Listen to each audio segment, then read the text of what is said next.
फिलिपियों 3:20 में लिखा है, पर हमारा स्वदेश स्वर्ग पर है और हम एक उद्धारकर्ता प्रभु यीशु मसीह के वहां से आने की बाट जोह रहे हैं। हमारी नागरिकता स्वर्ग की है। जब हमारा प्रभु वापस आएगा तो हम महिमा का आनंद लेंगे, उस आनंद का आनंद लेंगे जो बयां से परे है। सदा सदा काल के लिए स्वर्ग में हम रहेंगे, जहाँ कोई दुख, कोई आंसू नहीं है।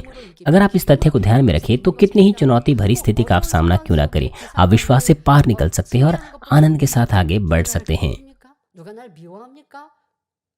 ना केवल तब जब मेरा मतलब है, भले ही कोई व्यक्ति आपको दुख दे, परेशानी दे, क्योंकि हमारे पास स्वर्ग है, हम उस व्यक्ति से प्रेम कर सकते हैं। अगर हम उस व्यक्ति से बैर रखें, उसके प्रति बुराई करें, तो हम मुश्किल से उद्धार पा सकते हैं। हम स्वर्गलोक या पहले ही स्वर्ग के राज्य में जा सकते हैं।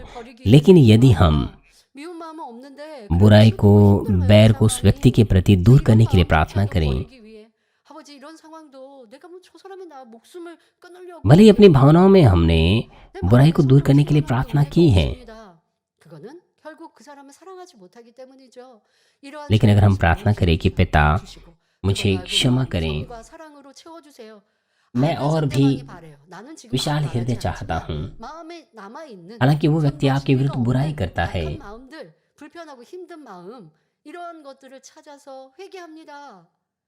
लेकिन आप अपनी दुर्भावनाओं को ढूंढते हैं, उनके लिए पश्चाताप करते हैं। क्यों? क्योंकि हमारे पास स्वर्ग है। चाहे वो व्यक्ति आपको दुख दें,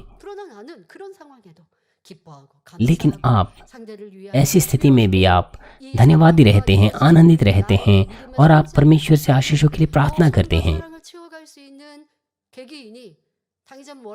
आप उसे अवसर बनाते हैं कि आत्मिक रूप से आप अपने अंदर सुधार कर सकें। सिनेपास ने तो ये तक कहा है कि हमें उसे गिफ्ट देना चाहिए, क्योंकि ये अवसर होता है आत्मिक रूप से अपने अंदर सुधार लाने का। नहीं तो हम ये सोचेंगे कि हमने अपने आप को बहुत बदल दिया है, लेकिन जब हमें कोई दुख देगा तो हम एहसास कर पाएंगे कि हमारे अंदर बुराई है। इसलिए जब हमें कोई कष्ट देता है तो हमें सोचना चाहिए कि हम कैसे उसकी सेवा कर सकते हैं। सिनेपास ने कहा है कि हमें धन्यवादी होना चाहिए कि इस तरह का व्यक्ति है हमारे आसपास। सीनियर पास्टर ने तो ये तक कहा है कि हम उसे कोई उपहार दें। इसलिए इस तरह के वचनों को हमें सुनना चाहिए। इसलिए अगर हम दुख में है, चिंता में है, हमें उन्हें दूर करना है। चाहे अगर हमें कोई कष्ट भी दें, हमें आनंद से भरे रहना है, चाहे वो हमें कुछ भी क्यों ना कहें।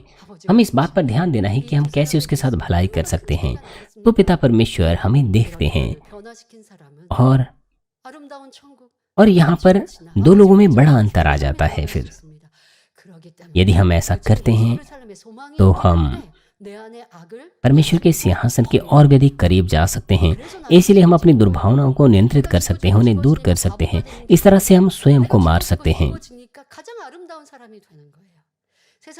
अपने आप को मारने के द्वारा हम बेवकूफ नहीं बनते हैं, बल्कि हम एक सुंदर व्यक्ति बनते हैं। संसार में लोग खुद से प्रेम करने की बात करते हैं, लेकिन सचमुच आत्मिक रूप से अपने आप को प्रेम करने का मतलब है स्वयं को मारना। संसार में जो लोग अपने आप से प्रेम करते हैं, वो जो चाहे वो कहते हैं, उन्हें लगता है कि वो सही है। मान लीजिए वो किसी रेस्तरां में जाते हैं और वो खाने के बारे में शिकायत करते हैं। उन्हें लगता है कि वो सही करते हैं, मगर सत्य क्या कहता है? सत्य कहता है कि हमें झुकना है। सत्य कहता है कि हमें नुकसान सह लेना है।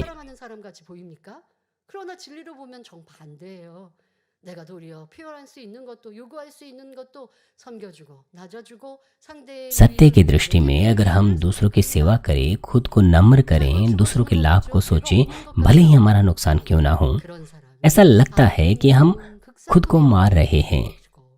लेकिन यही तरीका है जिसके द्वारा एक व्यक्ति सबसे उत्तम गुणवत्ता का फल बन सकता है। यह है सत्य में स्वयं से सचमुच प्रेम रखना।